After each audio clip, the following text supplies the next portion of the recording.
Hi, I'm jewelry designer Wendybrandes. Welcome to my YouTube channel. If you don't already subscribe, hit that button right now.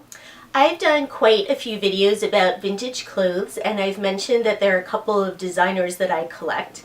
The top one is definitely British designer Ossie Clark, who was big in the 60s and 70s and dressed the likes of Mick Jagger and was famous for the prints done by his wife Celia Burtwell. The next two designers who are nearest and dearest to my heart are both from the 1980s, which means they're basically the first fashion designers I noticed because those were my teenage years and I was just starting to care about clothes, and these were the hot guys. Stephen Sprouse was the king of Dayglow, and Patrick Kelly is one of the many designers who have been nicknamed the king of cling at one time or another. The 1980s were an interesting time for fashion, to put it nicely.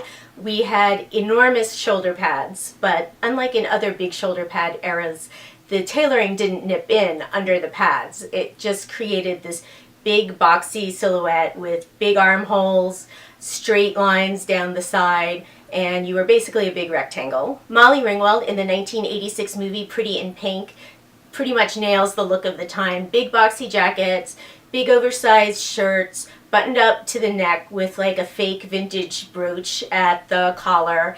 And the funny thing is, it really shows that sexy is in the mind of the person wearing the outfit, because we would put on all these big layers and look in the mirror and be like, I am so hot.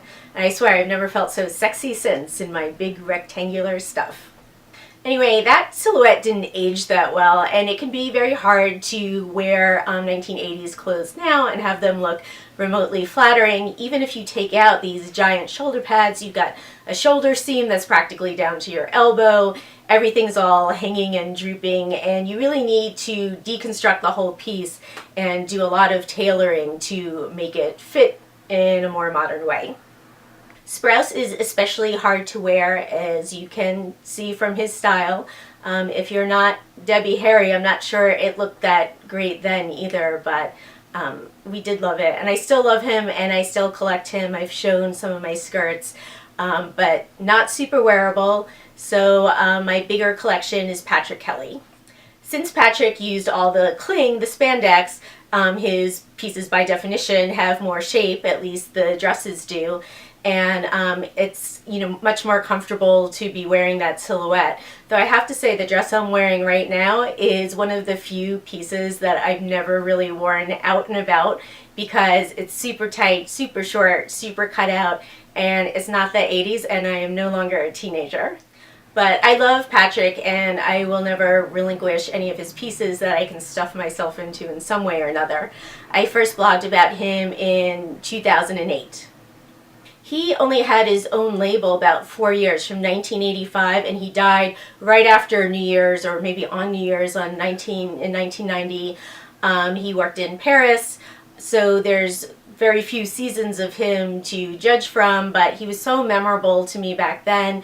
He specialized in these dresses with giant, oversized, colorful buttons everywhere. One of his muses was the actress Bette Davis, who was then in her late 70s, who would wear these short, tight, buttoned, embellished Patrick Kelly dresses, including one she wore in David Letterman, and it was very controversial and, for me, unforgettable.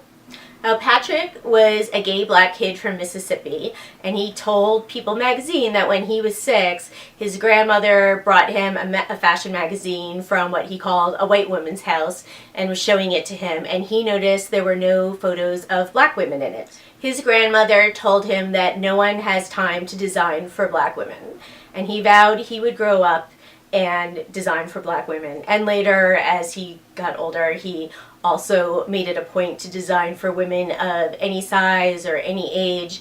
As you could see from Bette Davis, he felt anyone should be able to wear his clingy dresses and feel great. Patrick was always dressing friends and getting a lot of attention for it. First he moved to Atlanta, then to New York, and people who would wear his work were very interested in it, but he couldn't get any appointments with people in the business, and he was really frustrated. Through his efforts, though, he had met the model Pat Cleveland, and she eventually bought him a one-way ticket to Paris. In Paris, he started out designing costumes for dancers. Then he started doing his own designs and selling them in the street. He found all these rolls of this stretchy jersey fabric. And when he started putting buttons on it, it was an acknowledgement of his grandmother, who would have mismatched buttons for the shirts that she made for him, and she would hide it by making them deliberately mismatched. So he would just cover dresses in big colorful buttons. I'm still trying to get the button dress of my dreams, but I do have a button brooch. So I'm getting there. Hopefully I'll have the gown I have my eye on at some point. Anyway, for a brief period of time, things were just magical for Patrick because photographers noticed him, and then a fashion editor from Elle noticed him, French Elle, and put him in the magazine, and then the orders started pouring in. Princess Diana became a customer, wanting the tightest dress possible, and he was just everywhere, and he was the first American in one of the most important fashion industry groups in Paris. I'm not going to try to say it with my atrocious New Jersey accent, but you can read it yourself. Then, of course, things ended prematurely with his death, which at the time it was not announced it was AIDS related. A lot of people in the industry hid that fact, but later it came out that it was. But he wasn't forgotten. There's been, that he still has a lot of fans. There was a big retrospective exhibition at the Brooklyn Museum in 2004, and more recently a big exhibit at the Philadelphia Museum of Art in 2014. I drove to Philadelphia for 2014's exhibit and wearing my favorite Patrick Kelly dress, and I actually got to take a picture with his big friend and supporter, a model Pat Cleveland. Still, I've never really felt like Patrick Kelly has gotten the full modern day appreciation that he deserves. And suddenly and amazingly to me, his name has been popping up online in the past couple of days, but the reason why kind of makes me want to cry. Recently, both Prada and Gucci have had to pull products that used like they were looking blackface, which is a really exaggerated way of portraying someone with very dark skin and oversized lips. And I'm not going to show you the pictures of their shitty products, and you can look them up and look up the definition of blackface if you don't understand why it's offensive. So not only were Prada and Gucci incredibly tasteless in making these products, what people started pointing out was that decades ago, Patrick Kelly, who as a black man was entitled to use whatever iconography he wanted in whatever way he wanted to express himself, he had already done something like this using caricatures on dresses, shoes, purses, and shopping bags for his brand. He had a huge collection of what's called black memorabilia, and cookie jars, and with all of the stereotypes, and he was famous for giving out little black baby dolls to people who came to his showroom. And by the way, this was controversial then when he did it. People were shocked. So it was a long time ago, and he's a black guy, and so this is not something new that people should be so surprised about, that they can't use these images now without hurting people. This is not a new discovery. It's more like fashion and cultural amnesia. What Patrick would say is, if you don't know where you've been, you can't go too far. Even with this, I'm going to let you look up that kind of work of Patrick's on your own. You can find it online in serious discussions of his work, and I don't feel it's right for me to share it. And obviously I've never bought any of that work. I stick to things like his very famous multicolored ribbon dress. I could always understand Patrick's explanations for his work with those stereotypes, like intellectually. I mean, the 80s were also a time when it became very popularized for gay rights movements and AIDS activists to reclaim the pink triangle Nazi concentration camp symbol for gay people and use it as a symbol of power. So I could understand it. I couldn't quite connect to it because it really did seem all very horrifying to me. But now that I design my own jewelry, I've realized more that the issues that you're born into, that wire your brain and shape how you see everything in the world, that a big part of your creativity both comes from that and deals with it and fights it. So you can see that with me, where I have an entire jewelry collection dominated by the issue of Women and Power. You can see more of my Patrick Kelly collection on my blog, but I'll just tell you a story about my favorite dress. It might have been the first dress of his that I got. I mean, I bought all of it vintage. I couldn't afford it at the time. But I got this full-length leopard dress from eBay for $300 in 2008. Since then, I've seen it anywhere from like that $300 to $1,500. I get very excited about the $1,500 thing and feel like I scored a great bargain. But it arrived just as I was getting dressed to go to a party for the Tribeca Film Festival. I was already dressed in an Ossie Clark, but I had a weird whim to just try on the new dress, like take it right out of the package and try it on. And talking about the King of Cling, it definitely seemed pristine, never worn, and it was so tight I could barely breathe in it. Even with the stretch, I was just like a sausage, a leopard spotted sausage, and the shoulder pads were just huge.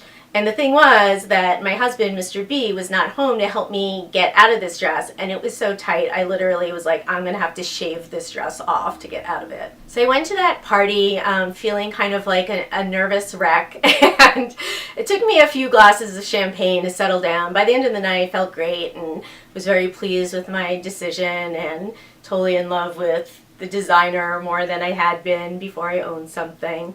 And I went home all happy with myself. A month later, I'm flipping through some magazines, like worst dress pages, and I see under the caption, or with the caption, "Meouch," this woman who's wearing a skin-tight leopard catsuit, and I was just like, God, lady, why don't you just add the ears and tail already and be done with that? Well, it was me. That dress was so tight that when I stepped forward in it that night, it's like loosened up a lot since then, but it wrapped itself around my legs in a way that made it look like tights.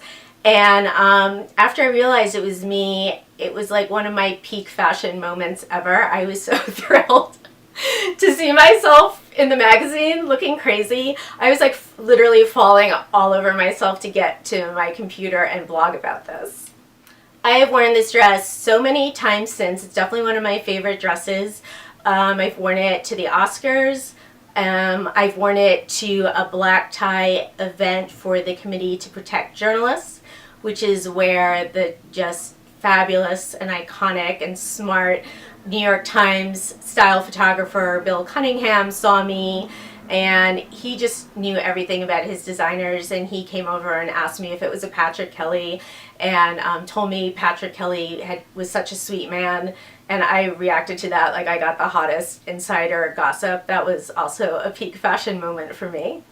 I will say that with the original Meouch thing, I was a bit offended just for Patrick's sake, because he deserves better than, you know, an ignorant photo editor and a bad angle, and maybe, you know, me wearing it. Maybe he wouldn't have been that pleased. I like to think he would have been pleased to have me wearing it, but, you know, I don't know about that moment. But as for myself, I had a big realization that if you're going to a party with a lot of celebrities, you will never be on the best dress list. However, you can be on the worst dress list, even in an awesome dress, and frankly, that's pretty exciting too. I like to think Patrick Kelly, with his way of looking at things and challenging things, might agree with that take that I have on it. Anyway, don't forget to subscribe to this channel if you haven't done it already. I feel like I might have something more to say about Bill Cunningham in the near future.